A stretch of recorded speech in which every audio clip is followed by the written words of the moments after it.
How to fix Realme C73 keyboard disappeared.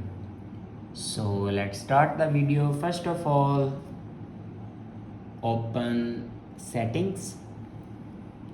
In settings, scroll down and here you can see the option system and update. Now click on it and then click on keyboard and input method.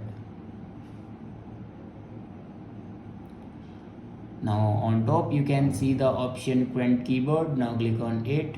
Now here you can manage your keyboard as default. Now click on manage keyboard.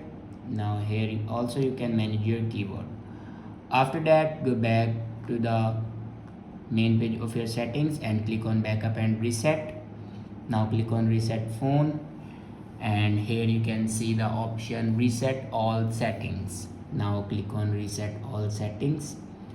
Now enter your password to reset all your settings. After reset all your settings, then go back to your home screen and restart your device. For restart your device, press and hold power button and then swipe up to restart your device.